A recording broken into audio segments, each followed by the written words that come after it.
દીકરી સુમિત્રા આવતીકાલે લગ્ન ગ્રંથિથી જોડાશે. એના લગ્નનો સમય આવ્યો અને એને અનુલક્ષીને જે આમંત્રણ મને આપવામાં આવ્યું ને કુટુંબે માન આપ્યું એના માટે હું પ્રભુનો પુષ્કળ ધન્યવાદ કરું છું.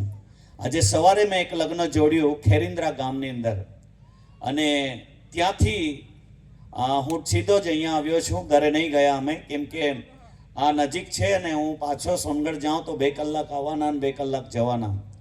તો સમયનો સદુપયોગ કરતાં અમે બપોરે ખેરિન્દ્રા રોકાયા અને પીપલદાળની અંદર આવીને થોડા ફ્રેશ થયા. પછી જામણ સોંડા સુધી આવવા માટે પ્રભુએ અનુગ્રહ આપ્યો. પ્રભુની સ્તુતિ કરીએ છીએ. પરમેશ્વરે જે કામ સોંપ્યું છે એને કરવું જોઈએ અને પ્રભુનો આભાર માનતા આ તકે હું મંડળીના મુખ્ય પાળક સમિતિ, એ જ પ્રમાણે આગેવાનો, વડીલો અને જે ઘરની અંદર પ્રસંગ છે એ કુટુંબનો પણ હું આભાર માનું છું કે તમે મને આ એક ઉત્તમ તક આપી કે તમારા ગામમાં આવીને દેવના વચનનું શીખવું અને તમે બધા પ્રભુના વચનો જાણો. જામણ સોંડા મારા માટે નવું નથી. તમારા મુખ્ય પાળક જે બિશપ સાહેબ હતા, જ્યોર્જ ફિલિપ સાહેબ, એ અમારા આત્મિક પિતા સમાન જ હતા. અમે નાનપણથી એમના જ દેખરેખમાં ઉછેર્યા. સેવામાં બી અમે સાથે રહેતા હતા. ઘણી જગ્યા પર એ મને લઈ ગયા, એમપીની અંદર અને બીજા ઘણા ક્ષેત્રોની અંદર મહારાષ્ટ્રમાં, અને એમણે મને સેવાની તક બી આપી. એ પાછળ બેસતા અને મેં પ્રચાર કર્યો એવા બી ઘણા પ્રસંગો બન્યા છે. તમારા જે હાલના બિશપ છે શૈલેષભાઈ, એ મારા સારા મિત્ર છે. અમારી 1-2 દિવસના ગાળામાં વાતો થતી હોય છે અને એટલા માટે જામણ સોંડા મંડળી મારા માટે નવી નથી. તમારા આત્મિક આગેવાનો મારા માટે નવા નથી અને હું વિશ્વાસ કરું છું હવે આપણે એક પ્રભુના, એક ઘરના અને એક જ સમાજના લોકો છે. દેવના વચનમાં આપણે આગળ વધવાની જરૂર છે. Amen, hallelujah. તો આજે આવતીકાલ લગ્ન થનાર છે અને આ લગ્નની પૂર્વ સંધ્યાએ જે રીતે તમે બેઠા છો, મને એવું લાગે છે કે આજે તમને એક સરસ સંદેશો આપી દેવો જોઈએ તાકી તમારા હૃદયો કાનામાં જેમ ખાલી કુંડાઓ પાણીના હતા એ દ્રાક્ષ રસથી ભરપૂર થઈ ગયા એમ તમારા હૃદયો દેવના વચનથી ભરપૂર થઈ જાય. Amen, hallelujah. શીખશો? તમે તૈયાર છો?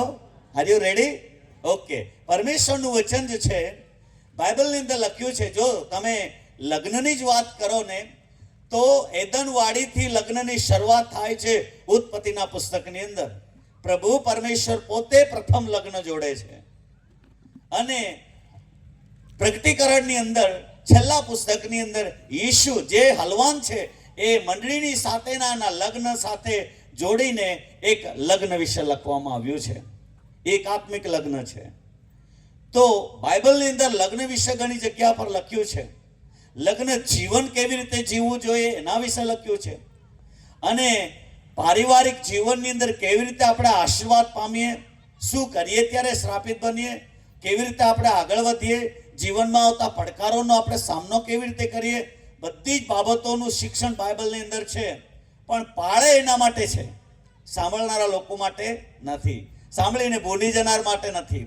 સાંભળીને વચનો આપણે પાળીએ તો એ વચનો આપણા જીવનમાં કામ કરે. નહીં તો પછી એ ગમે તેટલું આપણે સાંભળીએ, એક કાને સાંભળીને બીજા કાને કાઢી નાખીએ તો વચન આપણા જીવનમાં કામ નહીં કરે. એટલા માટે હું આશા રાખું છું આજે તમે વચન શીખો અને વચન પ્રમાણે આપણા જીવનની અંદર આપણે આગળ વધીએ. હાલેલુયા, બોલો હાલેલુયા, હાલેલુયા. બાઇબલ કહે છે ઈશ્વર એકાકી માણસને કુટુંબવાળો બનાવે છે. આદમ એકલો હતો, પરમેશ્વરને નહીં ગમ્યું. બાઇબલ કહે છે ઉત્પત્તિના પુસ્તકની અંદર એણે બધા જાનવરોના નામો મૂક્યા, 2-2 જોડીમાં હતા. માણસ માટે કોઈ એવું સહાયક નહીં હતું. ત્યારે પરમેશ્વરને એવું લાગ્યું કે માણસ માટે બી કોઈ સહાયકારી, માણસ માટે બી કોઈ સાથી જોઈએ. અને બાઇબલ કહે છે આદમને ભર ઊંઘમાં નાખીને એમાંથી પાંસળી લઈને પ્રભુએ એક સ્ત્રીનું સર્જન કર્યું અને એની આદમની પાસે લઈ આવ્યો અને એણે કહ્યું આ મારા હાડકામાંનું હાડકું અને મારા માંસમાંનું માંસ છે અને તે નારી કહેવાશે અને તેઓ બંને એક દેહ થશે. અને એ રીતે પરમેશ્વર એક નારીની સૃષ્ટિ કરી. પહેલી બાબત તો એ છે નારીને માટે, સ્ત્રીને માટે કે સ્ત્રી સહાયકારી છે, પુરુષ મુખ્ય છે અને સ્ત્રી સહાયકારી છે. તમે કહેશો નહીં બંનેનું સરખું જ છે. હા, બંને માણસ પરમેશ્વરની દ્રષ્ટિમાં સરખા જ છે, પણ તો પણ ઈશ્વરે માણસને પ્રથમ બનાવ્યો. એટલા માટે પુરુષનું પ્રાધાન્ય છે. બાઇબલની અંદર તમે વાંચશો તો હંમેશા પુરુષને મહત્વ આપવામાં આવ્યું છે. તમે શરૂઆતના સમયથી જો ઇઝરાયલની જનગણના એ પુરુષથી થાય છે. પેઢી નામો પુરુષથી નીકળે છે. આપણા સમાજમાં બી ત્યાં બી એવું છે. જુઓ, જ્યાં જ્યાં સંખ્યા લખવામાં આવી છે ત્યાં આશરે પુરુષોની સંખ્યા લખવામાં આવી છે. તમે ઈસુના ચમત્કારોના ભાગમાં જુઓ, તમે ઇઝરાયલની પુત્રને, ઇઝરાયલ સેનાને ઈશ્વરે મિસરની ગુલામીમાંથી કાઢી લાવ્યા ત્યારે બી 6 લાખ પુરુષોની સંખ્યા લખવામાં આવી છે. તો પુરુષ મુખ્ય છે. એટલા માટે આજે પુરુષ હોત તો હું પુરુષ વિશે સંદેશો આપતે, પરંતુ હવે આપણે દીકરીના માંડવા મીટિંગમાં છે એટલે એ પુરુષ વિશે હું નહીં કહીશ. આવતીકાલે પુરુષને બી આપણે આવરી લઈશું સવારે. પણ આજે કન્યા વિશે, એક દીકરી વિશે આપણે પરમેશ્વરના વચનને સાંભળીશું. લગ્ન તો પરમેશ્વરનું વચન કહે છે દરેક પુરુષે લગ્ન કરવું જોઈએ, દરેક સ્ત્રીએ પણ લગ્ન કરવું જોઈએ. આ આપણને આજ્ઞા આપવામાં આવી છે. કેમ આજ્ઞા આપવામાં આવી છે? તાકી આપણાથી કોઈ પાપ ના થાય. બીજી વસ્તુ, દેવના વચન પૂર્ણ થાય. ત્રીજી બાબત છે, પરમેશ્વરનું આયોજન છે આ સંસારમાં, ફૂલો ફાલો અને પૃથ્વીને ભરપૂર કરો, એ પરમેશ્વરની યોજના પૂરી થાય. એટલા માટે દરેક પુરુષે લગ્ન કરવું જોઈએ, દરેક સ્ત્રીએ લગ્ન કરવું જોઈએ. બીજી બાબત છે, પાપ એક એવી વસ્તુ છે, વ્યભિચાર એક એવો વસ્તુ છે જેને ઘૃણિત પાપ કહેવામાં આવે છે. બાઇબલની અંદર એને ધિક્કારવામાં આવે છે. એટલા માટે પરમેશ્વરે લગ્નની વ્યવસ્થા ગોઠવી તાકી કોઈ કુંવારો પુરુષ ગરડા થતા સુધી કેટલા પાપો કરે, મનથી વિચારીને પાપ કરે. કદાચ એને મોકો મળે તો શારીરિક સંબંધ બાંધીને પાપ કરે. એ જ પ્રમાણે સ્ત્રીને માટે બી એના માટે લગ્ન જરૂરી છે. નહીં તો લોકોમાં તે ઇજ્જતથી જીવી શકતા નથી. એટલા માટે લગ્ન કરવા જોઈએ. લગ્ન કરવાના ઘણા બધા કારણો છે. નહીં લગ્ન કરીને જીવવું બહુ મુશ્કેલ છે. ગળપણની અંદર કોણ સેવા કરે? આપણો વંશવેલો ક્યાંથી થાય? આ બધા કારણો છે. આપણે લગ્ન કરવું જરૂરી છે પરમેશ્વરના વચન દ્વારા. તો પ્રભુનો આભાર માનીએ. પરમેશ્વરે નર નારી ઉત્પન્ન કર્યા. હવે જ્યારે દીકરીના માંડવા મીટિંગમાં આપણે આવ્યા છે ત્યારે આપણે એને વચનના શણગારથી સજાવીને આ જગા પરથી આપણે મોકલવા માંગીએ છીએ. આમેન. એક કલમ વાંચીએ નીતિ વચનના પુસ્તકમાં 31મો અધ્યાય અને 10 કલમ આપણે વાંચીએ. ચાલો. Thank you Jesus. હાલેલુયા. સદગુણી સ્ત્રી કોને મળે? સદગુણી સ્ત્રી કોને મળે? કેમ કે તેનું મૂલ્ય તો, એ સ્ત્રીનું મૂલ્ય તો રત્નો કરતા ઘણું જ વધારે છે. રત્ન કરતા ઘણું વધારે છે. હાલેલુયા. હાલેલુયા. આ સદગુણી સ્ત્રીના વિષયની અંદર લખ્યું છે. આજે આપણે એક દીકરીના માંડવા મીટિંગમાં આવ્યા છે. એટલા માટે આપણે ચાહીએ છીએ દેવના વચનના આધાર પર આપણી દીકરીના જીવનમાં એવા ગુણો, આપણી દીકરીના જીવનમાં એવો સ્વભાવ, આપણી દીકરીના જીવનમાં એવો એનું ચારિત્ર્યનું ઘડતર થાય, એવી રીતે સજાવે પોતાના જીવનને કે એનું મૂલ્ય છે એ રત્ન કરતા બી વધી જાય. બાઇબલની અંદર ઘણી બધી સ્ત્રીઓ વિશે લખવામાં આવ્યું છે અને એમાં એક પછી એક આપણે જ્યારે એમના જીવનોને જોઈએ છે ત્યારે એમણે સદગુણોથી પોતાના જીવનને સજાવ્યા હતા. હાલેલુયા. બોલો હાલેલુયા. બહેનો તરફ વધારે જોઈને હું બોલીશ કેમ કે આજે બહેનોનો વિષય છે. હે? તો બાઇબલ કહે છે કે એક સદગુણી, સારા ગુણ, દેવના વચન પ્રમાણેના ગુણ જે સ્ત્રીની અંદર છે, એ જ સ્ત્રી જે છે એનું મૂલ્ય રત્ન કરતા વધારે મહત્વ છે. હીરા જોડી, સોના ચાંદી, કોઈ બી પ્રકારના રત્ન કરતા એનું મૂલ્ય વધારે છે. જો બહુ જ સોનું ચાંદી આપણી પાસે હોય અને એ ઘરની સ્ત્રીનું ચારિત્ર્ય સારું ના હોય તો એ ઘર ચાલે? એ ઘર નહીં ચાલે. એટલા માટે બાઇબલ કહે છે સદગુણી સ્ત્રી હોવી જરૂરી છે. દેવના વચન પ્રમાણે બાઇબલના સમયની કેટલીક સ્ત્રીઓ હતી, એમનામાં સારા ગુણો હતા. એમાંની કેટલીક સ્ત્રીઓના જીવન વિશે આપણે શીખીએ. એક કલમ વાંચીશું આપણે રૂતના પુસ્તકમાં. રૂત વિશે પરમેશ્વરનું વચન કહે છે રૂતના જીવનની અંદર એક સદગુણ હતો. એક નહીં, ઘણા બધા હતા, પરંતુ આપણે એક ગુણને આપણે જોઈએ. રૂતના જીવનની અંદર એક સદગુણ હતો અને સદગુણ એ હતો કે જીવનની અંદર પડકાર છે ને, એ પડકારને ઝીલીને પરિસ્થિતિને અપનાવી લેવી એક સારામાં સારો ગુણ રૂથના જીવનમાં હતો. આપણે કલમ વાંચીશું, 1 અધ્યાયની 16મી અને 17મી કલમ વાંચીએ. ત્યારે હા, રૂથે કહ્યું, રૂથે કહ્યું, તને છોડવાની તથા તારી પાસેથી પાછી જવાની આજીજી મને ન કર. તને છોડવાની તથા તારી પાસેથી જતા રહેવાની આજીજી મને ના કર. કેમ કે જ્યાં તું જાય છે કેમ કે જ્યાં તું જાય છે ત્યાં જ હું જવાની, ત્યાં તું જવાની, અને જ્યાં તું રહેશે અને જ્યાં તું રહેશે ત્યાં જ હું રહેવાની. ત્યાં જ હું રહેવાની. તારા લોક તે મારા લોક, તારા લોક તે મારા લોક, ને તારો દેવ તે મારો દેવ ને થશે. તારો દેવ તે મારો દેવ થશે. હાલેલુયા. હાલેલુયા. કેટલા લોકો રૂથના વિશે શીખ્યા છો બહેનો?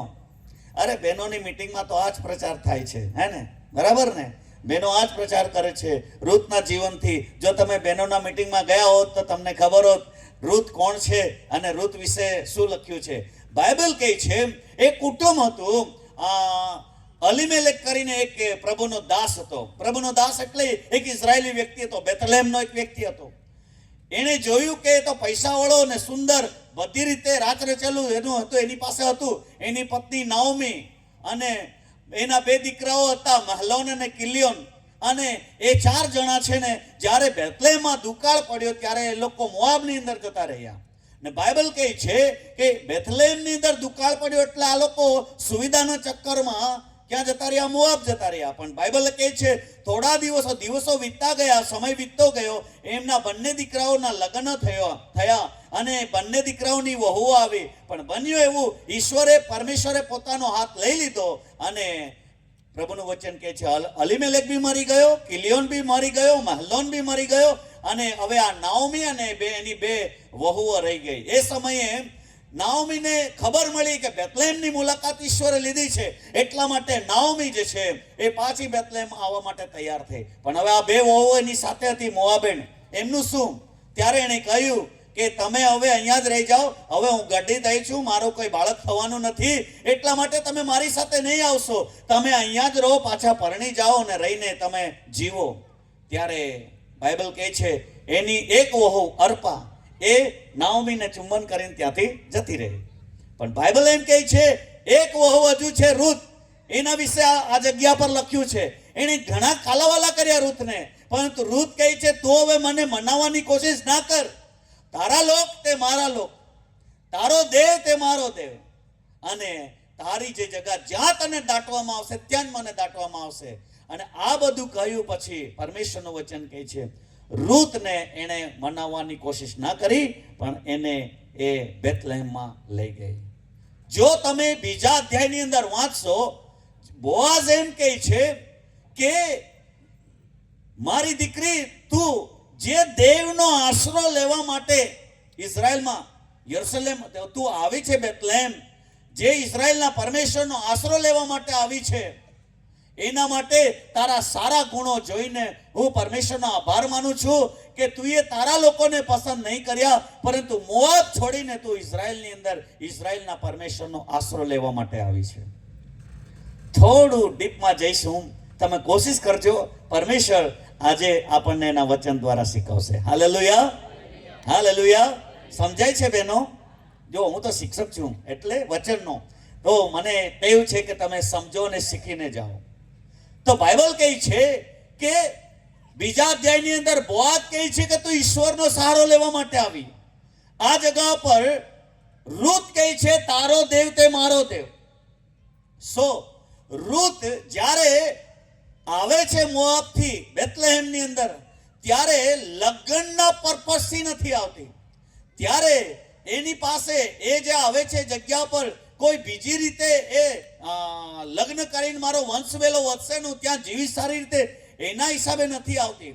પરંતુ બાઇબલ કહે છે ઇઝરાયલના પરમેશ્વર પર ભરોસો રાખીને એ નાઓમીના ભરોસે કેવલ અને કેવલ પરમેશ્વર પર ભરોસો રાખીને એ બેથલેહેમની અંદર આવે છે. એટલા માટે આજે હું સુમિત્રાને કહીશ, જીવનની અંદર ઘણા ઉતાર ચઢાવ આવે છે, ઘણી સમસ્યાઓ ને પ્રોબ્લેમો આવે છે. એવું લાગે કે લગ્ન થઈ ગયો એટલે ઠરીઠામ થઈ ગયા, હવે કઈ ટેન્શન નહીં. હવે ટેન્શનની શરૂઆત થશે, હવે પ્રોબ્લેમોની શરૂઆત થશે. આજ સુધી તો મમ્મીના ઘરે હતા, કામ નહીં કરે તો બી મમ્મી કઈ નહીં, સાચવી લે, સંભાળી લે. પરંતુ હવે સસુરાલની અંદર ઘણા બધા પડકારો તારી સામે આવશે. ત્યારે એક બાબત આજે દેવના દાસ તરીકે હું તને કહીશ, હંમેશાને માટે જેમ રૂતે પોતાના જીવનમાં પરમેશ્વર તરફ લક્ષ્ય રાખ્યું, પ્રભુને જોઈને પોતાના વતનને છોડીને એ બેથલેમ આવી, એ જ રીતે તું પણ પ્રભુને જોઈને પોતાના વતનને છોડીને તારા સસુરાલની અંદર જજે. Hallelujah, hallelujah.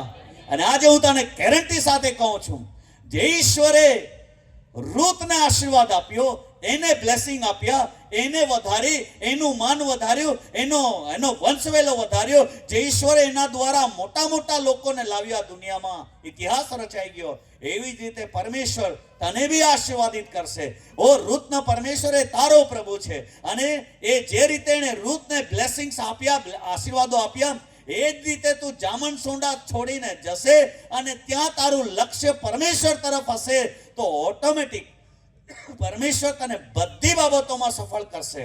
અને સસુરાલનું ગામ કયું છે? જામનિયામાળ.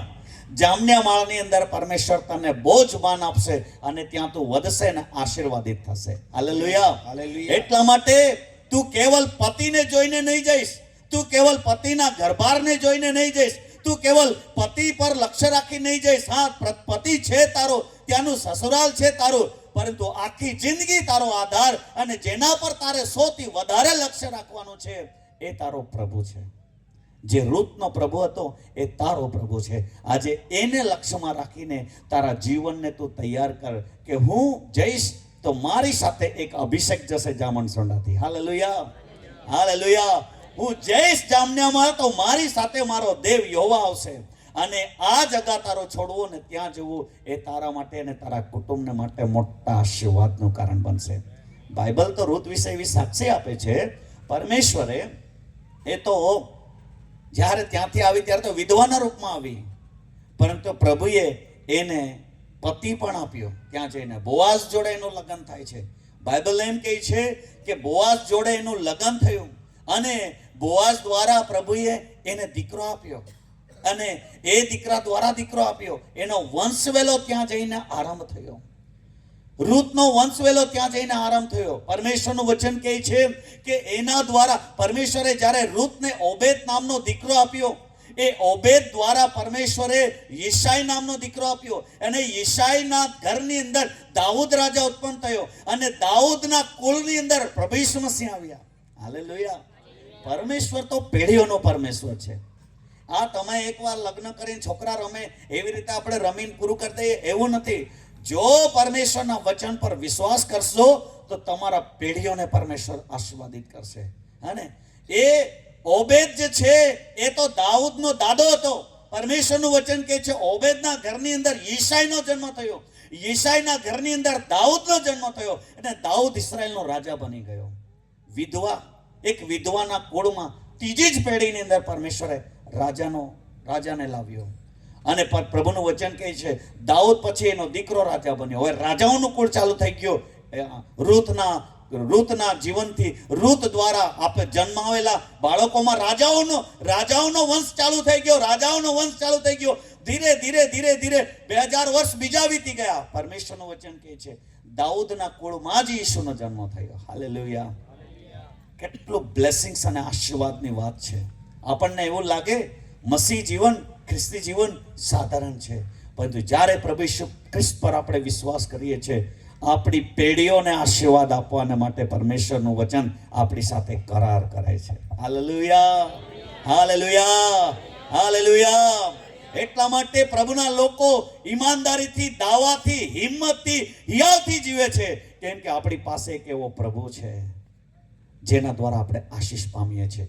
રૂતની સમાન અહીંનું ભૂલીને, ત્યાંનું વિચારીને, ત્યાં પ્રભુની ઉપસ્થિતિમાં ચાલશે, પરમેશ્વર તને ચોક્કસ આશીર્વાદિત કરશે. એક બીજી બેન વિશે આપણે પ્રભુના વચનમાંથી વાંચીશું.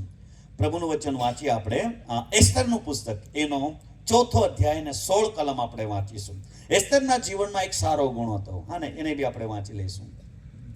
Thank you Jesus. હા વાંચો. ત્યારે એસ્તરે તેઓને કહ્યું કે તમારે મોર્દેખાઈને એવો પ્રત્યુત્તર આપવો કે જ્યાં સુસામાં જેટલા યહૂદીઓ છે જેટલા યહૂદીઓ છે તે સર્વોને એકઠા કર અને તમે સર્વો આજે મારે સારું ઉપવાસ કરો. મારી સારો ઉપવાસ કરો. 3 દિવસ સુધી રાત્રે કે દિવસે તમારે કંઈ ખાવું કે પીવું નહીં. આ એસ્તર રાણી છે, એ કહી છે 3 દિવસ સુધી તમારે રાત્રે કે દિવસે કંઈ ખાવું પીવું નહીં. હું તથા મારી દાસીઓ પણ એવી જ રીતે ઉપવાસ કરીશું. હાલેલુયા, હાલેલુયા, બોલો બહેનો જોરથી hallelujah, hallelujah, hallelujah. Hallelujah. Esther વિશે એમ લખ્યું છે, જે સમયે એસ્તર બોલે છે એ સમયે એસ્તર રાણી છે. શું છે? રાણી છે, રાજાના રાજમહેલની અંદર છે. જ્યારે હામાન નામના એક દુષ્ટ વ્યક્તિએ આખા ઇઝરાયેલી લોકોને નાશ કરવાનો પ્લાન કર્યો અને એની ખબર જ્યારે એસ્તરના કાકાને પડે છે મોર્દેખાઈને, ત્યારે એ બાબતની જાણકારી એસ્તરને આપે છે. અને બાઇબલ કહે છે એસ્તર એમને એક સલાહ આપે છે કે તમે જઈને 3 દિવસ સુધી રાત દિવસ તમે ઉપવાસ પ્રાર્થના કરો અને હું પણ મારી સખીઓની સાથે પરમેશ્વરની આગળ ઉપવાસ અને પ્રાર્થના કરીશું. હાલેલુયા. આજે સુમિત્રા, તારા જીવનની અંદર એ બાબતનો નિશ્ચય કર. જીવનની અંદર ગમે તેવો સારા દિવસો ઈશ્વર લાવે કે ખરાબ દિવસો પ્રભુ લાવે, જીવનની અંદર આવશે. સારા દિવસો બી આવશે, ખરાબ દિવસો બી આવશે. એ સમયે તું પ્રાર્થનાને કદી છોડીશ નહીં. કેમ કે પ્રાર્થના એક એવી ચાવી છે જીવનની અંદર જેના દ્વારા સ્વર્ગ ખુલે છે. Hallelujah, hallelujah. જેના દ્વારા સ્વર્ગ ખુલે છે. એટલા માટે ઘરની મુખ્ય વ્યક્તિ તરીકે જ્યારે પ્રાર્થના તારા જીવનનો હથિયાર બનાવશે ને, તો શૈતાન કેટલો બી તારા કુટુંબમાં આવીને ભરાઈને તમને નુકસાન કરવા માટે, તમને તકલીફ આપવા માટે પ્રયાસ કરશે, એ કદી પણ તારા જીવનમાં, તારા કુટુંબમાં સફળ થશે નહીં. એક એસ્તરની પ્રાર્થના દ્વારા પરમેશ્વરે આખા સમાજને તારી લીધો, બચાવી લીધો. તો એક સુમિત્રાની પ્રાર્થના દ્વારા એક કુટુંબને નહીં બચાવી શકે પ્રભુ, એક પરિવારને નહીં બચાવી શકે પ્રભુ, એક ગામને નહીં બચાવી શકે પ્રભુ. પોસિબલ છે, શક્ય છે. હાલેલુયા, શક્ય છે. આજે દરેક બહેનોને હું પ્રભુના દાસ તરીકે કહું છું, તમે પણ એસ્તરની સમાન એક સારા ગુણથી તમારા જીવનને શણગારો. અને તે ગુણ એ છે કે પ્રાર્થના કરવાનો ગુણ. જ્યારે જ્યારે સમસ્યાનો સામનો થાય ત્યારે પ્રભુને પ્રાર્થના કરો. એસ્તરે એવું નહીં કે આ બીજા લોકો જીવે તે જીવે ને મરે તે મરે, અમારું બધું થઈ ગયું છે, હું તો રાજમહેલમાં આવી ગઈ, મારું લગ્ન થઈ ગયું, રાજા જોડે હું તો રાણી બની ગઈ, હવે સોનાના પલંગમાં ઊંઘવાનું અને સારા સારા વાનાઓથી પોતાને તૃપ્તિ કરવાનું, હવે મારું શું કામ છે? જે થવાનું હોય તે થાય, રહેવા દે. નહીં, પ્રભુનું વચન કહે છે એસ્તર રાણી હોવા છતાં પ્રભુની આગળ ઉપવાસ પ્રાર્થના કરી. અમુક બહેનો જ્યારે સારા દિવસ આવે, પતિ બહુ પ્રેમ કરે, ઘરમાં બધી સુખ સુવિધાઓ વધી જાય, પછી પરમેશ્વરને બી ભૂલી જાય ને, ચર્ચ બી ભૂલી જાય ને, સેવક બી ભૂલી જાય અને બધી વસ્તુ ભૂલી જાય. પરંતુ નહીં સુમિત્રા, સારો સમય આપે પ્રભુ જીવનની અંદર, જિંદગીની અંદર, તો બી પ્રાર્થના કરવાની. દુઃખનો સમય આવે જીવનમાં તો બી પ્રાર્થના કરવાની. કેમ કે પ્રાર્થના એક એવી ચાવી છે જે સ્વર્ગને ખોલે છે, પ્રભુના મનને, પ્રભુના વિચારોને બી બદલે છે. અને શૈતાનનો સામનો જે છે એ પ્રાર્થનાથી જ થાય છે. દુનિયામાં મોટા ભાગની સમસ્યાઓ શૈતાન આપણા જીવનમાં લાવતો હોય છે. જ્યારે પ્રાર્થનામાં આપણું જીવન હોય છે ત્યારે પ્રભુ એ બધી જ બાબતોથી આપણને બચાવીને છોડાવી લે છે. Hallelujah, hallelujah. બેનો, સારો ગુણ, સદગુણી સ્ત્રીનો આ એક ગુણ છે, પ્રાર્થના કરવાનો ગુણ. આમેન. આ પ્રાર્થનાના ગુણનું મૂલ્ય રત્ન કરતા વધારે છે. સોનાની વીંટી કરીએ એના કરતા વધારે છે. સોનાનો હાર પહેરીએ ને એના કરતા વધારે છે. એટલા માટે બાઇબલ કહે છે સદગુણ, સારો ગુણ. એક રૂથના જીવનમાં સારો ગુણ હતો, સદગુણ, સારો ગુણ. આ એક એસ્તરના જીવનની અંદર સારો ગુણ હતો. એક બીજો એક ગુણ જેની આપણને બહુ આવશ્યકતા છે, એના વગર આપણું ગુજરાન, આપણું ઘર ચાલી શકતું નથી, અને તે છે આશીર્વાદનો ગુણ. એના માટે એક સહારો લઈશું, એક રેફરન્સ આપીશ તમને. આપણે એક વચન વાંચીએ. ઉત્પત્તિનું પુસ્તકનો 18મો અધ્યાય 6ઠી કલમ આપણે વાંચીશું. ઉત્પત્તિનું પુસ્તક 18મો અધ્યાય 6ઠી કલમ. આપણી પૂર્વજ જનેતા સારા વિશે લખવામાં આવ્યું છે. સારા બહુ જ સેવા કરનારી સ્ત્રી હતી એના જીવનકાળ દરમિયાન. હાલેલુયા. અને ઇબ્રાહીમે સારાની પાસે હા, તંબુમાં ઉતાવળે જઈને કહ્યું, 3 માપ મેંદો ઉતાવળે મસળ 3 માપ મેંદો ઉતાવળે મસળ ને રોટલી તૈયાર કર. રોટલી તૈયાર કર. અને ઢોર હતા ત્યાં ઇબ્રાહિમ દોડી ગયો ને એક સારું અને કુમળું વાછરડું લાવીને તેણે નોકરને આપ્યું અને તે વહેલો તૈયાર કરવા માંડી ગયો. અને તેણે માખણ તથા દૂધ જે વાછરડું તૈયાર કર્યું હતું તે લઈને તેઓની આગળ પીરસ્યા અને પોતે તેઓની પાસે ઝાડ તળે ઊભો રહ્યો ને તેઓએ ખાધું. હાલેલુયા. હવે બધું આપણે આગળ વાંચીશું, તમે ઘરે જઈને વાંચજો. એમાં બહુ બધું લખવામાં આવ્યું છે. એ દૂતો આવ્યા, એમની સેવા કરી, એમને આશીર્વાદ આપ્યો અને આટલા વર્ષો ઈશ્વરે એને વાંજણો ચલાવ્યો, સારાને વાંજણી ચલાવી, પરંતુ આ સેવાથી એને દીકરો આપે છે, પ્રભુ આશીર્વાદિત કરે છે. આ જે રેફરન્સ લખ્યું છે, પ્રભુનું વચન કહે છે ઇબ્રાહિમ થોડે દિવસે દર્શન જોઈ છે. અને આ એક હકીકત બાબત છે. બાઇબલ એમ કહે છે કે જ્યારે પ્રભુના દૂતો પ્રભુના દાસો પ્રભુના પુત્ર જ્યારે આવે છે, એ જોઈશે ધગધગતા તાપની અંદર બપોરે, અને એમને જોઈને એ દોડે છે, એમને બોલાવે છે, એમને બેસાડ્યા ને, અને ત્યાર પછી એને શું કર્યું કે હું તમારા માટે પાણી લાવું છું એમ કહીને તે ઘરની અંદર જાય છે. રોટલી લાવો એમ કહીને ઘરની અંદર જાય છે, અને ધગધગતા તાપની અંદર જઈને પોતાના તંબુમાં સારાને કહે છે, સારા, આ લોટ જલ્દીથી તું લોટ મસળ અને તું રોટલીઓ બનાવો. અને જઈને કોઠાની અંદર જઈને જાનવર પકડીને નોકરને આપ્યું ને કહ્યું જલ્દી કાપ, અને સારાને કહ્યું કે તું શાક બી બનાવ. એ રીતે સારાને ભર બપોરે ધગધગતા તાપની અંદર કામ સોંપી દેવામાં આવ્યું અજાણ્યા મહેમાનોને માટે. આ એક સારા પાસે એક સારો ગુણ, સદગુણ હતો. એ ગુણ હતો સેવા કરવાનો. હાલેલુયા. ભાઈઓ માટે બી છે આ એક સેવા કરવાનો સારો ગુણ પરમેશ્વરે એના જીવનમાં મૂક્યો હતો. આજે સુમિત્રા, જે આપણી દીકરી છે, એને હું કહીશ, સેવા કરવાનો ગુણ જે છે એ બંને હાથથી તારે ઝડપી લેવાનો. સેવાનો મોકો છે એ બંને હાથથી ઝડપી લેવાનો. કેમ કે સેવા કરવાથી જ પ્રભુ તને આશીર્વાદ આપશે. બાઇબલની અંદર લખ્યું છે તારા હાથોનું મહેનતનું ફળ તું ખાશે. પરંતુ જ્યારે આપણે મહેનત કરીએ છીએ ત્યારે પ્રભુની સેવા મુખ્ય છે. તમને પ્રભુના વચનને વાંચો. બાઇબલ કહે છે સરાફતની વિધવા વિશે લખ્યું છે, જ્યારે પ્રભુનો દાસ એલિયા એની પાસે જાય છે અને કહે છે કે મારા માટે પાણી લાવ, અને પાણી લેવા જતાની સાથે કહે છે એક રોટલીનો ટુકડો બી તું મારા માટે લાવજે. અને જે સમયે પ્રભુનો દાસ એમની પાસે માંગે છે ત્યારે વિધવા કહે છે કે હું 1 લાકડું વીણવા આવી છું, 2 લાકડા વીણવા આવી છું, અને જઈને થોડોક મેંદો છે ને થોડું કુપીમાં તેલ છે, એ 1 રોટલી બનાવીશ, 2 રોટલી બનાવીશ, અને હું ખાઈશ ને મારો દીકરો ખાઈશ ને ત્યાર પછી અમે મરી જઈશું. there is a no option. ત્યાર પછીની કોઈ સુવિધા વ્યવસ્થા નહીં હતી. તો પણ પરમેશ્વરનો દાસ એમ કહે છે તું જા, બાકી મારા માટે પહેલા બનાવજે. હાલેલુયા. તમે વિચાર કરો બહેનો, કોઈ સેવક આવીને તમને કહે કે મને સેવામાં જવાનું છે, મને 100 રૂપિયા આપ, અને તમે બજાર કરવા જવા માટે તૈયાર થયા છો, ઘરમાં કંઈ નથી, અને એવા સમયે એક સેવક આવીને તમને કહે કે મને 100 રૂપિયા આપ, તો તમે આપો? આ શક્ય નથી. એના કરતા ભારે વાત લખી છે અહીંયા. બાઇબલ કહે છે એ સ્ત્રીએ સાફ સાફ કહ્યું કે 2 લાકડા વીણવા આવી છું, ઘરે જઈશું, 2 રોટલી બનાવીશું, 1 રોટલી હું ખાઈશ, 1 રોટલી મારો દીકરો ખાશે, અને ત્યાર પછી અમે મરી જઈશું. કેમ કે આવી રીતે તો ઘણા લોકો ભૂખ્યા મરી ગયા હતા. હવે આમનો નંબર આવ્યો હતો, અને છેલ્લી ઘડીએ પ્રભુનો દાસ કહે છે કે પહેલા મારા માટે. તો પણ બાઇબલ કહે છે એણે પ્રભુના દાસ માટે રોટલી બનાવી. હાલેલુયા. એણે પ્રભુના દાસ માટે રોટલી બનાવી. અને બાઇબલ કહે છે 3.5 વર્ષના દુકાળના સમયમાં પણ એ સરાફતની વિધવાના ઘરમાંથી તેલ ખૂટ્યું નહીં કે લોટ ખૂટ્યો નહીં. એના ઘરની અંદર બધી જ રોટલી અને બધું જ જળવાઈ રહ્યું. પરમેશ્વરે એને ભરપૂરીની અંદર ચલાવી, એમને મરવા દીધા નહીં. હાલેલુયા.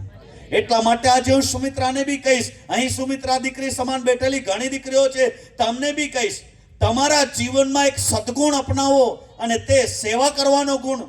સેવાથી જ તમે આશીર્વાદ પામશો. બાઇબલમાં લખ્યું છે આપો તો જ તમને આપવામાં આવશે. તમને એમ લાગશે આ સાહેબ કેમ દશાંશ અને દાનનો સંદેશો આપે છે, એમાં જ આશીર્વાદ છે. તમે તન તોડીને મહેનત કરશો, પસીનો પાડશો, એક બાજુ શૈતાન એવી બીમારી લગાવી દેશે, એક બાજુ શૈતાન એવા ઝઘડાઓ ક્રિએટ કરી દેશે, એક બાજુ શૈતાન એવી પરિસ્થિતિઓ ક્રિએટ કરી દેશે. તમે ઘર નહીં સારું બાંધી શકશો, તમે ગાડી નહીં લઈ શકશો, તમે સુવિધાઓ નહીં લઈ શકશો, તમારા ખેતરોના સારા પાકને તમે નહીં લઈ શકશો. એટલા માટે દેવના આશીર્વાદની આવશ્યકતા છે ને છે જ. દેવના આશીર્વાદ વગર આપણે સફળ અને સક્સેસ નથી થઈ શકતા. અને એ આશીર્વાદ જો આપણે પામવો હોય તો પ્રભુની સેવા પહેલા કરવી પડશે. Hallelujah, hallelujah. જો મારી પાસે ટાઈમ નથી, હવે 11:15 થવા આવ્યા છે. બાકી હું તમને આ બાબતને વચનથી ખુલાસો કરીને બતાવતે. આશીર્વાદ, દેવ પ્રભુની સેવા વગર આશીર્વાદ નથી. એક સાક્ષી, એક દાખલો હું તમને કહું છું. ઘણી જગ્યા પર એ સાક્ષી હું કહું છું, સાચી સાક્ષી હું કહું છું.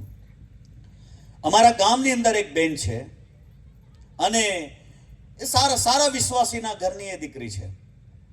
બન્યું એવું કે એનું જોડું એક એવા વ્યક્તિ સાથે એનું જોડું જોડાયું. એ તો બેન તો ભણેલા ગણેલા છે અને ઘરવાળો અભણ છે બિચારો, પણ એમને પસંદ પડ્યું ને એમણે એમની જોડે લગ્ન કર્યું. એ જીવવા લાગ્યા. એમાં આ એક વધારે ભણેલી ઘરવાળી અને અભણ પતિ વચ્ચે મેચિંગ નહીં બેસવા લાગ્યું વચ્ચે જઈને. હવે એમનું લગ્ન તો કોઈએ જોડ્યું નહીં, કેમ કે એકબીજાને એમણે પોતે પસંદ કરીને એમણે એ લોકો જોડાઈ ગયા, જીવવા લાગ્યા. સમાજે બી અપનાવી લીધા ને ગામે બી અપનાવી લીધા અને પરિવારે બી અપનાવી લીધા. હવે જીવવા લાગ્યા. 1 વર્ષ થયું, 2 વર્ષ થયું. હવે ધીરે ધીરે એમનામાં ગેરસમજો ઉત્પન્ન થવા લાગી. આ લોકો લડાવા લાગ્યા તો એકબીજાને મારવાનું ના બધું થવા લાગ્યું. એવા સમયે છૂટાછેડા સુધી આવી ગયું. એ લોકો ગયા અને એમના છૂટાછેડા બી થઈ ગયા.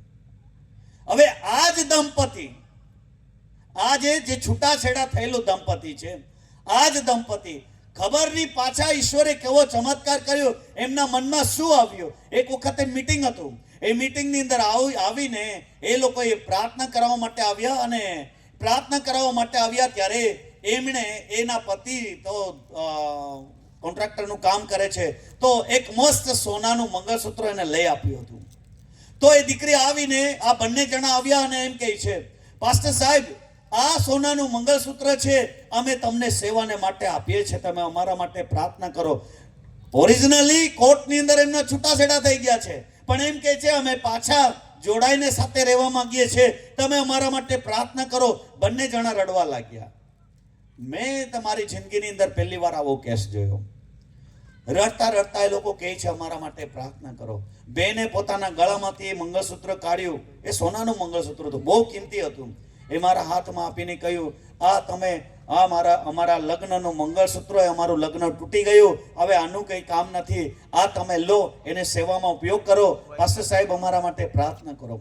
બંને જણા ઘૂંટને પડ્યા, ઘૂસકે રડવા લાગ્યા. એ સોનાનું હાર મેં હાથમાં લીધું, પ્રાર્થના કરી. પ્રભુએ એમના પર પરમેશ્વરનો અનુગ્રહ પ્રગટ કર્યો. હાલેલુયા, બોલો જોરથી હાલેલુયા. જુઓ, સેવાના આશીર્વાદને તમે જુઓ. પ્રભુએ અદ્ભુત અનુગ્રહ એમના પર પ્રગટ કર્યો. અને એ જે મંગળસૂત્ર છે એ મેં લીધો સેવામાં. એ સમયે અમે એક મીટિંગનું આયોજન કર્યું હતું અને મીટિંગના આયોજનને કારણે અમને રૂપિયાની જરૂર હતી. ત્યારે એ મંગળસૂત્ર અમે ચર્ચની અંદર હરાજી કર્યું તો આઈ થિંક 40 કે 45 હજાર રૂપિયા એ મંગળસૂત્રના આવ્યા અને એ રૂપિયા અમે મીટિંગને માટે યુઝ કર્યા. અને મીટિંગ બહુ જ આશીર્વાદિત થઈ. ઘણા લોકોને પ્રભુએ સાજાપણું આપ્યો, ઘણા લોકોના જીવનમાં ચિહ્નોના ચમત્કારો થયા. પણ જેણે મંગળસૂત્ર સોનાનું સેવામાં અર્પણ કર્યું, એમનું શું? એમના માટે પ્રાર્થના કરી. કોર્ટની અંદર છૂટાછેડા કરીને આવેલા છે, ત્યાં આવીને પ્રાર્થના કરી. પ્રભુએ એમના જીવનને બદલ્યા, પ્રભુએ એમના મનને બદલ્યા, પ્રભુએ એમના વિચારોને બદલ્યા. એ લોકો પહેલા કરતા વધારે પ્રેમથી એકબીજા સાથે રહેવા લાગ્યા, છૂટાછેડાવાળા. હાલેલુયા. આ શક્ય છે? હા, શક્ય છે. આજે બી તમે આવો તો હું તમને કુટુંબ બતાવું. પરમેશ્વરે લગ્ન કરીને 3 વર્ષ થઈ ગયા, બાળકને હતું. પરમેશ્વરે એ જ વર્ષે એમને દીકરો આપ્યો. બંનેનું મન દીકરા પર આવી ગયું. એમનું પરિવાર સંપૂર્ણ થઈ ગયું. બહુ જ આનંદથી જીવવા લાગ્યા. અને એટલું ખુશાલ પરિવાર છે. હવે બંગલો બનાવ્યો છે એમણે. ને બહુ જ ખુશી અને આનંદથી તેઓ જીવે છે. એક સાધારણ વાવણી પ્રભુની સેવાને માટે, બેશકિંમતી હતું, એ સોનાનું હતું એટલે, પરંતુ જે સેવાને માટે એક પ્રભુના દાસના હાથની અંદર આપવાથી શું આશીર્વાદ છે. આજે સુમિત્રા જેવી દીકરીઓ તમને પણ કહેવા માંગુ છું, તમારા બાળપણથી જ, તમારી જુવાનીથી જ સેવામાં હાથ લાંબુ કરવાની શરૂઆત કરો. તમારા બાળક સાહેબ, તમારા દાસના હાથને તમે મજબૂત કરો. પરમેશ્વર તમારા ખોળાની અંદર આશીર્વાદ ઠાલવી દેશે. Hallelujah, hallelujah. સાક્ષી સાંભળવા માંગો છો? હજુ આપવાનો આશીર્વાદ સાંભળો. એક બીજી સાક્ષી કહું છું. અમારા ચર્ચની એક બીજી દીકરી છે. એની સાક્ષી એવી છે, બહુ જ વાસ્તે ગાસ્તે બહુ જ સરસ એનું લગ્ન થયું, સારા ઘરની અંદર એનું લગ્ન થયું. પરંતુ બન્યું એવું, પરમેશ્વરે એમને બાળક આપ્યું, એને જન્મ લીધો, એ બાળક આવ્યું એમના ખોળામાં, અને બહુ ખુશી ખુશી જીવા લાગ્યા. એવા સમય અચાનક એ બાળક બીમાર પડ્યું અને બાળક મરી ગયું. મરી ગયા પછી એમના ઘરની અંદર ઝઘડા થવા લાગ્યા. આ પતિ છે એ પત્નીને મારવા લાગ્યો. તારો ઠેકાણો નથી, તું એ ભૂલ કરી છે, જે નહીં ખાવાનું તું એ ખાધું છે. એકબીજા પર આરોપ પર આરોપ, આરોપ પર આરોપ. એને એ છોકરાની એમની સાસુમાં કહે છે, એ છોકરીને ગાળ આપે છે, તું ડાકણ છે, અમારા દીકરાને ખાઈ ગઈ, તું અમારા નાના દીકરાને ખાઈ ગઈ, હવે મારા દીકરાને બી તું ખાઈ જશે, તું નીકાળ અમારા ઘરમાંથી, તું નહીં જોઈએ. એમ કહીને બદનામ કરીને, બેઇજ્જત કરીને એ દીકરીને સસુરાલમાંથી કાઢી મૂકવામાં આવી. અને એ દીકરી ગામમાં આવી. પરંતુ અમારા ત્યાં નિયમ છે, ગમે તેવા લોકો હોય, રવિવારે બધા લોકો ચર્ચમાં આવે, બધા લોકો ચર્ચમાં આવે. એ દીકરી પાસે કંઈ જ નહીં હતું. બધું સોનું ચાંદી જે બી દાગીનું હતું એ લોકોએ લઈ લીધું અને એને ભગાડી મૂકી. પરંતુ એક વસ્તુ એની પાસે છૂટી ગયું હતું. સગાઈમાં જે સોનાની વીંટી એને પહેરાવી હતી ને, એ સોનાની વીંટી એની પાસે બચ્યું હતું. એના સિવાય બધું જ છોડીને આવતી રહી. ચર્ચમાં આવી, ચર્ચ પૂરું થયું પછી મારી પાસે આવીને એ સોનાનું વીંટી કાઢીને મને આપ્યું.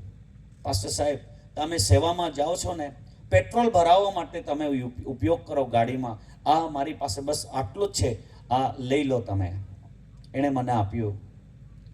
મેં પ્રાર્થના કરી એના માટે. મને ખબર છે એ નહીં લેવું જોઈએ, કેમ કે એની પાસે એ જ છે, આટલું જ છે. પ્રભુના દાસ એલિયાને બી ખબર હતી, આમની પાસે રોટલી નહીં માંગવું જોઈએ, એ મરી જશે, એ આટલી જ રોટલી છે એમની પાસે, એના સિવાય બીજું ખાવાનું નથી. એ પ્રભુના દાસને ખબર હતી. પણ પ્રભુના દાસ એ બી જાણતા હતા આપવામાં આશીર્વાદ છે. અને 3.5 જ્યાં સુધી વરસાદ પડશે ને, ત્યાં સુધી અન્ન પાકશે ને, ત્યાં સુધી પ્રભુ એમને આશીર્વાદ આપવાનો હતો. એટલા માટે એ બાબત મને બી ખબર હતી. આજે નાની વીંટી આપે છે ને ભેટમાં, એ આપશે ને આશીર્વાદિત થશે, મને પાક્કી ખબર હતી. મેં હાથમાં લીધી, એના માટે પ્રાર્થના કરીને આંસુઓની સાથે રેપઝેપ થઈને એ દીકરી પોતાના ઘરથી, ત્યાંથી ચર્ચમાંથી ગઈ. 11 જ દિવસ આવ્યા, 11 જ દિવસમાં એનું માંગવું આવ્યું. હાલેલુયા. 11 દિવસમાં એનું માંગવું આવ્યું. એક સરસ કામ ધંધો કરનાર છોકરા જોડે એની સગાઈ થઈ, એનું લગ્ન બી થયું પાછું. પરમેશ્વરે એને પાછો દીકરો આપ્યો. Hallelujah, hallelujah. પરમેશ્વરે એને પાછો દીકરો આપ્યો. એ દીકરો હવે 5મા ધોરણની અંદર ભણે છે, અને પહેલો હતો એના કરતા સ્માર્ટ ને સારો છે, અને પહેલા પતિ કરતા બીજો અત્યારે જો એનો પતિ છે એને વધારે પ્રેમ કરે છે, એને સારો રાખે છે અને સુવિધાઓ પૂરી પાડે છે. એ દીકરી હવે ઘરે બી નથી આવતી, સસુરાલની અંદર જ રહી છે, કેમ કે પ્રેમ કરનારો પતિ એને મળ્યો છે. આ છે આપવાનો આશીર્વાદ. આ છે આપવાનો આશીર્વાદ. દીકરીની જ સાક્ષી કહું છું. કેમ કે આ દીકરીઓએ આશીર્વાદ પામ્યો છે. ડાંગની દીકરીની સાક્ષી કહું તમને, સાંભળો. ટાઈમ તો જાય જ છે જોરમાં, પણ પાસ્ટર સાહેબે મને કીધું છે તમારા માટે રોક નથી. એક વખતે પ્રભુના દાસ pastor Winston pastor Suresh Babu સાહેબ આવ્યા તમારા ગામની અંદર. પ્રચાર પૂરો થયો, છેલ્લી મીટિંગ હતી, બધી મીટિંગ પૂરી થઈ ગઈ, બધા લોકો રસ્તે પડ્યા. ત્યારે ડાંગની એક દીકરી રડતા રડતા મારી પાસે આવી. એ કહે છે, પાસ્ટર સાહેબ, હું તમને સેવા માટે કંઈક આપવા માંગુ છું, પણ મારી પાસે કંઈ નથી. તો એને પાછો એણે કહ્યું, મારા બનેવી છે, એમણે 3 દિવસ પહેલા મને નવો સ્માર્ટફોન આપ્યો છે. કેમ કે હું નર્સિંગ કરું છું અને મારે ફોનની જરૂર પડે છે. એમાંથી કેટલાક વિડીયો જોઈને હું એક્ઝામની તૈયારી કરું છું, પરીક્ષાની તૈયારી કરું છું. તો એની ખોટ હતી. તો શેરડીમાં કામ પર જઈને આવીને મારા જે શું કહેવાય બેનનો પતિ, જે એમનો જે શું કહેવાય બનેવીએ મને મોબાઈલ લઈ આપ્યું છે. મારી પાસે કંઈ નથી. આ 3 દિવસ પહેલા મને ગિફ્ટમાં આપેલું ફોન છે, આ તમે લઈ લો, આને તમે સેવાને માટે ઉપયોગ કરો. અને ઉતાવળ કરતા હતા. બીજા લોકો બી હતા, ટેમ્પામાં ભરાઈને એ લોકો આવેલા, એટલે એને પાછા ટેમ્પામાં જવાનું બહુ ઉતાવળ કરતી હતી.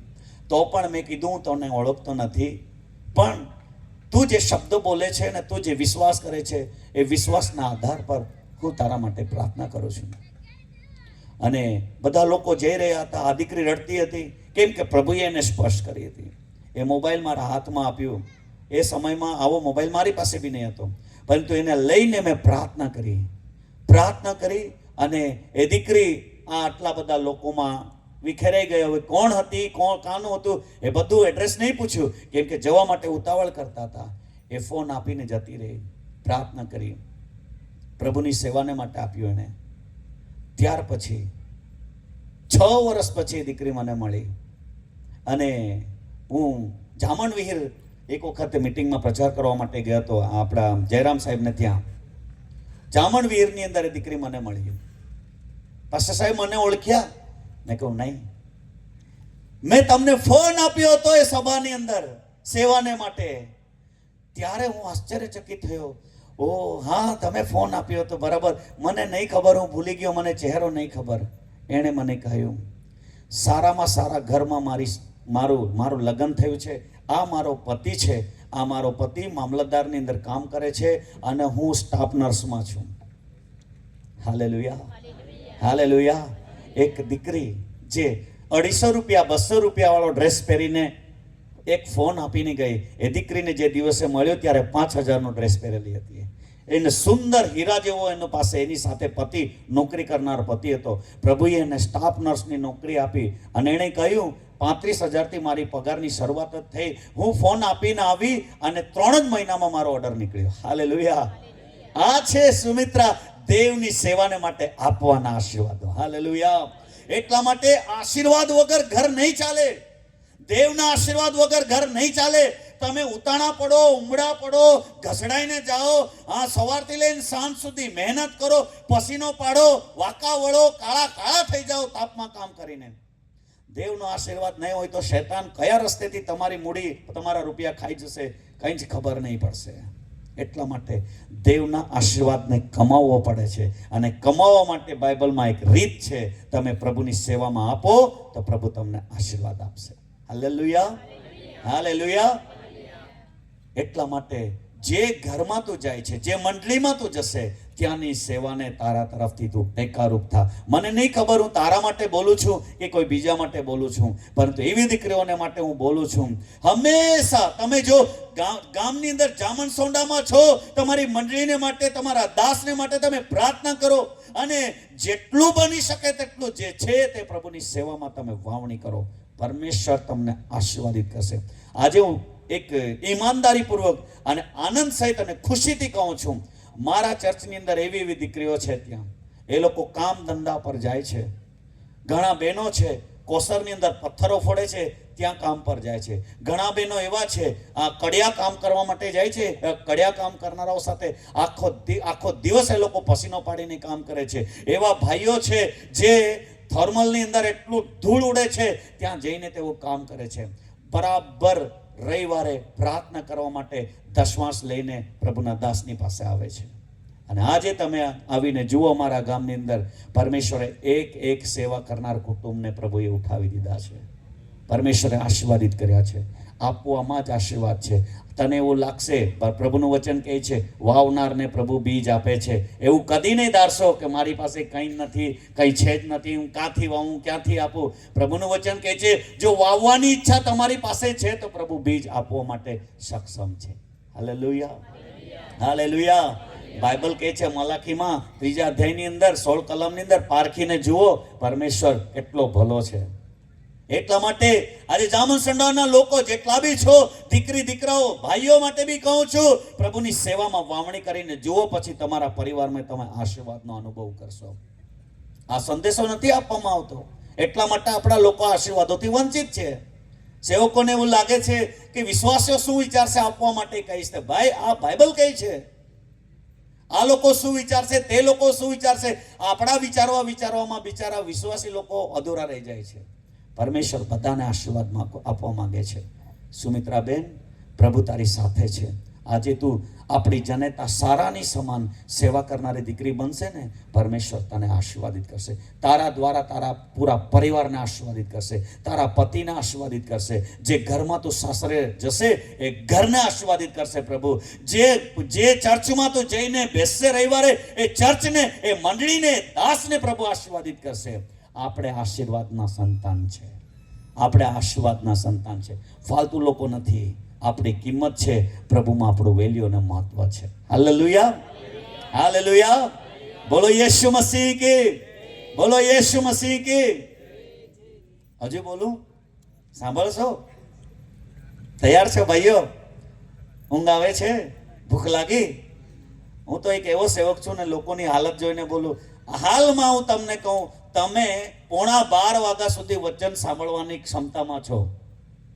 હાલમાં 11:15 વાગ્યા સુધી તમને હું શીખવીશ તો તમે સાંભળો એવી હાલતમાં તમે છો અત્યારે. એ હું તમને તમારા ચહેરા જોઈને કહું છું.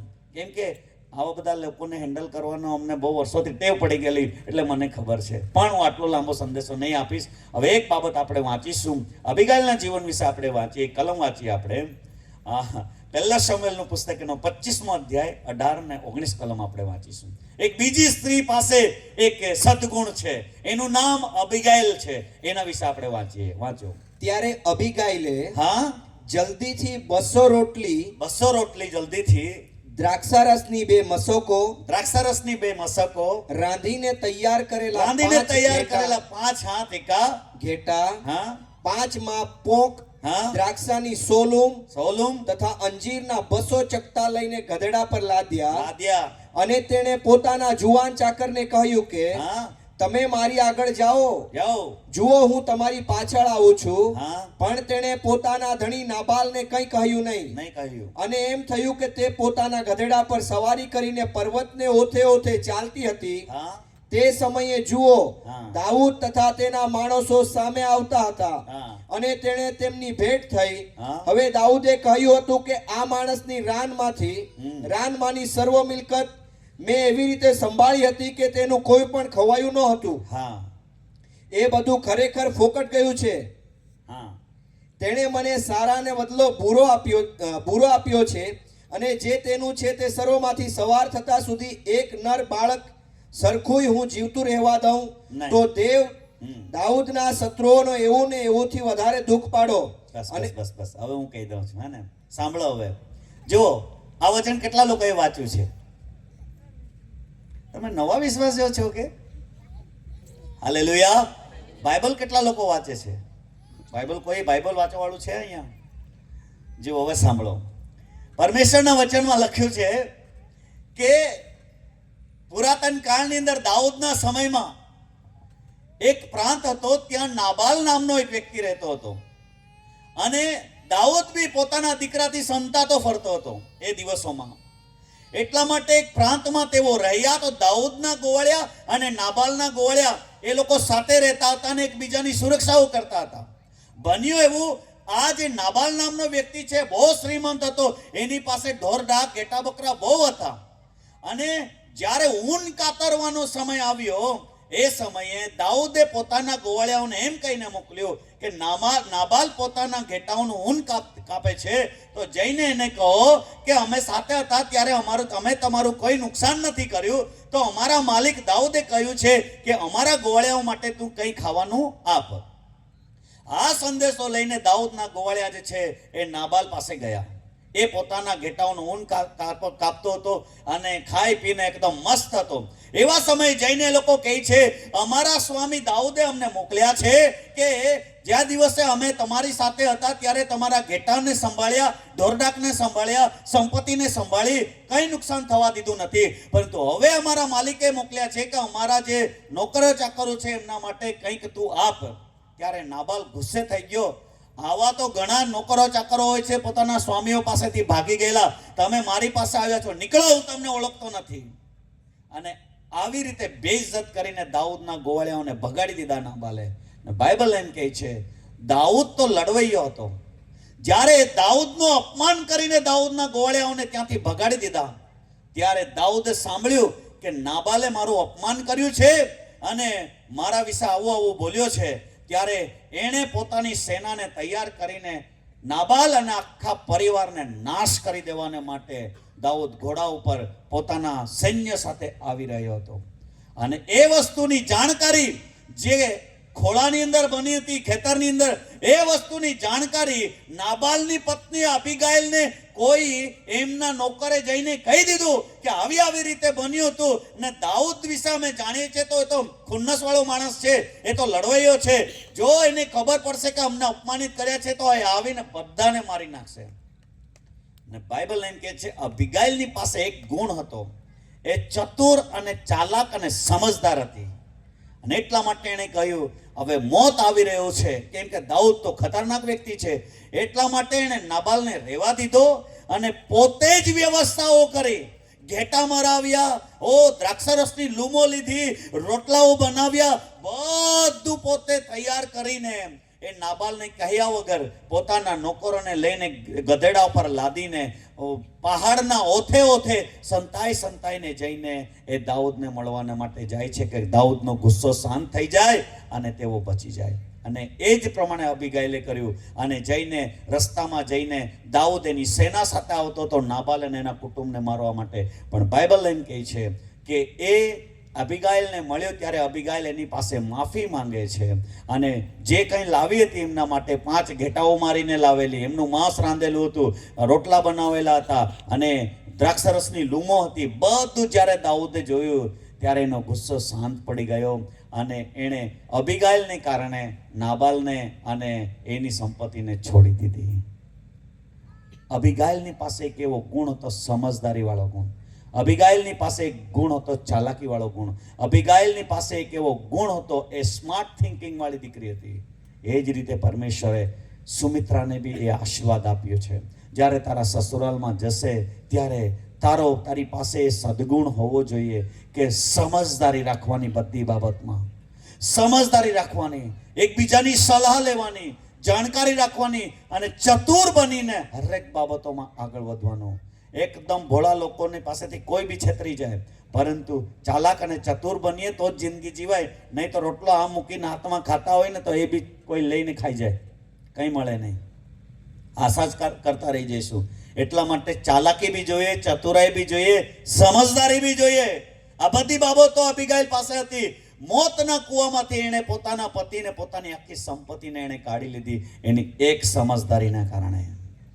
આજે પરમેશ્વર એક સમજદારીનો સદગુણ આપણી દીકરી સુમિત્રાને બી આપે, તાકી પોતાના પરિવારમાં જ્યારે કોઈ એવી આફતનો સમય આવે એ સમયે એ સમજદારીપૂર્વક પોતાના જીવનમાં કામ કરે ને પ્રભુ એ સંકટ, એ સમસ્યામાંથી એમના પરિવારને અને એમના જીવનને ઉગારી લે. Hallelujah, hallelujah.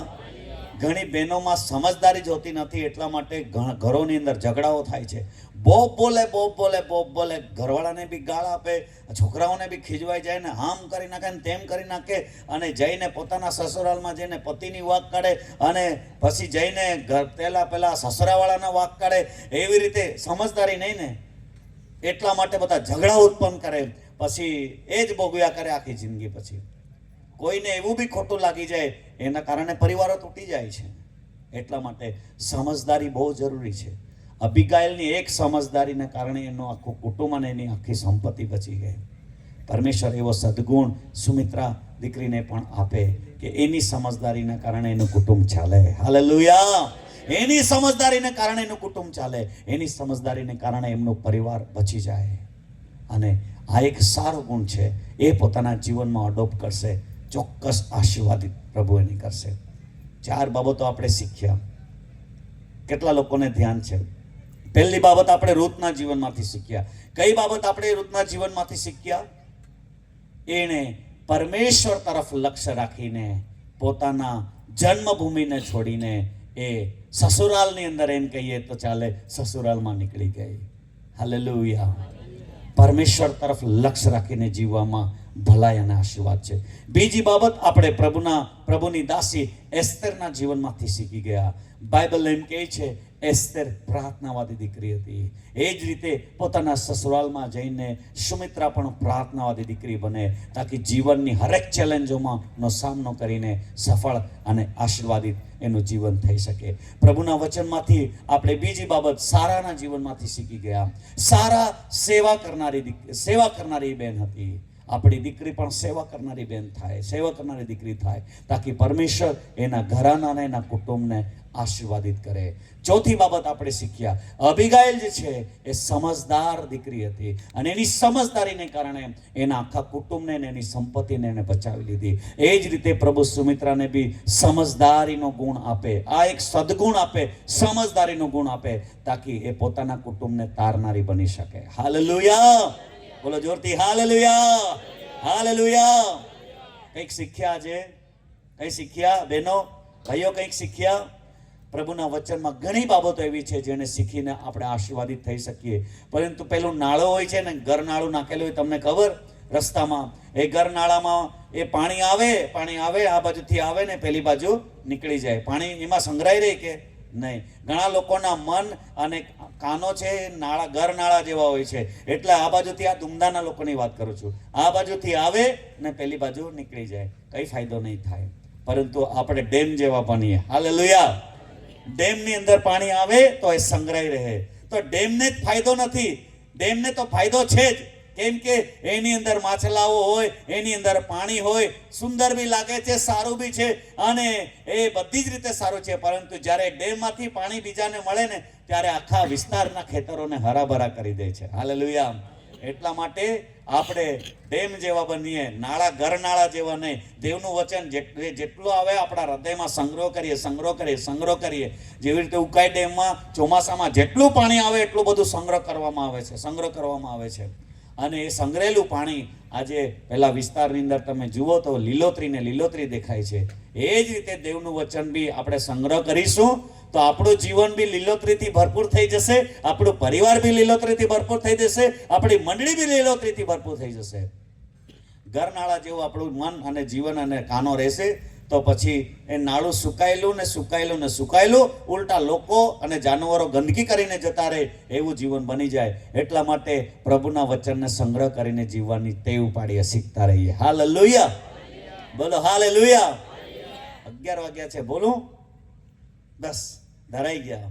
પ્રભુનો આભાર. મને ખબર છે તમને ભૂખ લાગી છે. હવે લાંબો સંદેશો નહીં આપું. પ્રભુનો પુષ્કળ ધન્યવાદ કરું છું. પ્રથમવાર આ ગામમાં આવીને દેવનું વચન બોલવા માટે ઈશ્વરે કૃપા આપી. એના માટે પ્રભુના દાસ, અહીંની કમિટી અને જે પરિવારે આમંત્રણ આપ્યું એમનો હું હૃદયપૂર્વક આભાર માનું છું. પ્રભુ તમ સર્વને આશીર્વાદ આપે. આમેન. God bless you.